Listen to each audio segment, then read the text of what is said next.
मेरे पड़ोस में एक परिवार रहता है जिसमें एक अंकल और एक आंटी और उनका लड़का है। अंकल बीएसएनएल में काम करते हैं और आंटी घर पर ही रहती है। उनका लड़का 10वीं में पढ़ता है।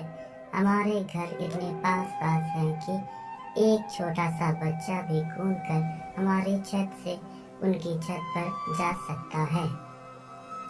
बात गर्मियों की दोपहर की है। जब बाहर गर्म और तेज हवा चलने लगी, आंटी जल्दी से ऊपर आ गई और सुखाए हुए कपड़े वापस नीचे ले जाने लगी ताकि कहीं ऐसा ना हो कि कपड़े उड़ जाएं।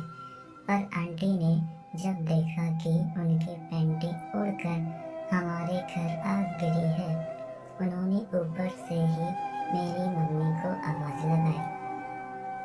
क्योंकि मम्मी उस वक्त खाना बना रही थी, इसलिए उन्होंने मुझे कहा कि ऊपर जाके देखो कि आंटी क्यों बुला रही हैं। जैसे ही ऊपर गया, मुझे आंटी की पैंटी दिख गई और मैं जैसे ही आंटी के पास पहुंचा, मैंने उस पैंटी के ऊपर पैर रख दिया और आंटी से अनजान बनकर पूछने लगा, आंटी क्या बात है, आपने आवाज क्यों लगाई? आंटी अब फंस चुकी थी। वो बोली, बेटा मेरा एक कपड़ा तुम्हारी छत पर गिर गया है, जरा लौटा दो। मैंने कहा, कौन सा कपड़ा आंटी जी? तो वो बोली कि गलती से वो कपड़ा मेरे पैर के नीचे आ गया है। मैंने गलती होने का नाटक किया और बोल पड़ा, सॉरी आंटी जी, मुझे तो दिखा ही नहीं कि आपकी पैंटी यहाँ पर गिर गई है।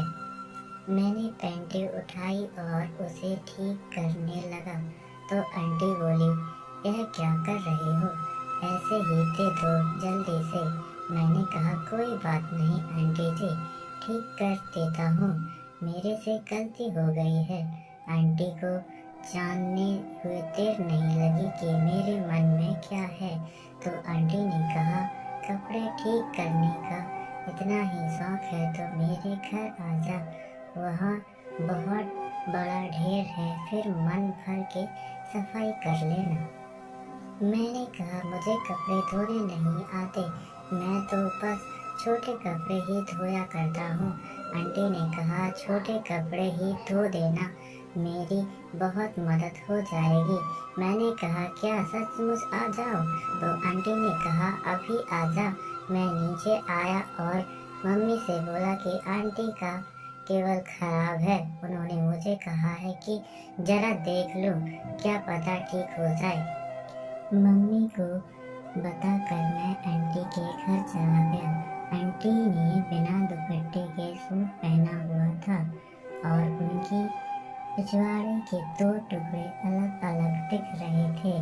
मेरी समझ में नहीं आ रहा था कि उनकी पिछवाड़े को देखूं या उनकी ब्रा को फाड़कर बाहर आने को तैयार उनकी संतरे को देख कर रात में मुट्ठी मारने का इंतजाम करूं। तभी आंटी पानी ले आई और जैसे ही मैंने पानी लिया, वो मेरे बगल में बैठकर मेरी पढ़ाई का हालचाल पूछने लगी। मैंने बिना समय बर्बाद करते हुए कहा, आप कपड़े दिखाओ, मुझे और भी बहुत काम है। शायद आंटी भी बहुत दिनों से औजार के लिए तड़प रही थी। वो बोली, ऊपर के या नीचे के? मैंने कहा, मैं दोनों काम कर लूँगा। आंटी ने उसी वक्त अपना कमीज उतार दिया और उनकी ब्रा से बाहर निकलते हुए संतरे को देखकर मेरा तो औजार खड़ा हो गया।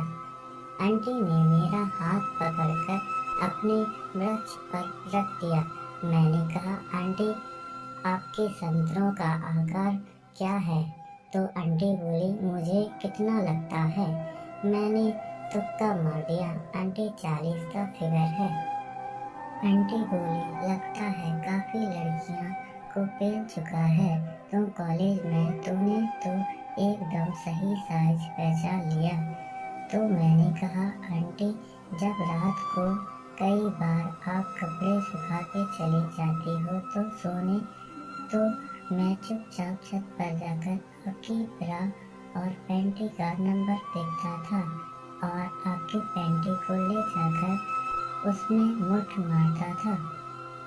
आंटी ने मेरे मुंह पर एक थप्पड़ मारा और कहा, साले कुत्ते, तेरी वजह से ही मेरी चिड़िया में खुजली होती थी।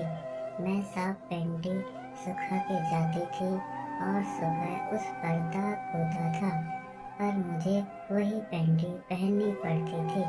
मैंने कहा, आंटी, आज आपकी चिड़िया की सारी खुजली मैं दूर कर दूंगा।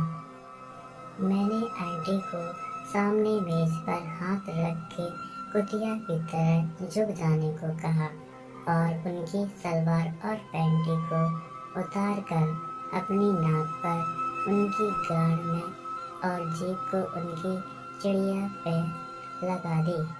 उनकी चिड़िया का स्वाद नमकीन था और मेरा औजार अब पूरी तरह तैयार था।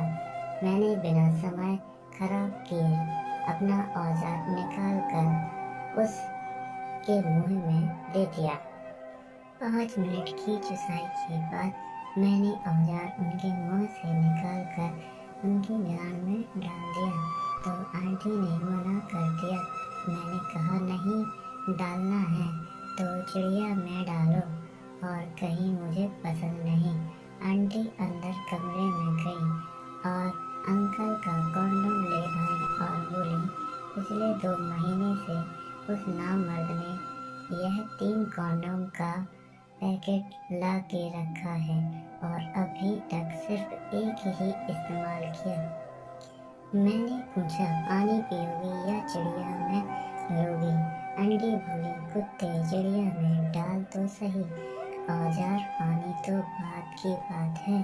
कहीं तू भी उस नामर्द अंकल की तरह चिड़िया के बाहर ही तो पानी नहीं छोड़ता। अब मेरे अंदर का मर्द जाग गया और मैंने कहा, साली रंडी कुतिया, ले देख मर्द का औजार किसे कहते हैं। उसकी 12 मिनट की ठुकाई के बाद वो झड़ गई तो मैंने उसकी चिड़िया से औजार निकालकर सारा पानी उसके मुंह में डाल दिया और उस कुतिया को जबरदस्ती वो पानी पिलाया। अब हम दोनों थक कर बेड पर लेट गए। हम 10 मिनट बाद उठे और हमने मन भर कर किस किया और मैं वापस घर चला गया और ऐसे ही मेरी और आंटी का सेक्स का सुहाना सफर चलता रहा। हमारा वीडियो आपको पसंद आए तो वीडियो को लाइक शेयर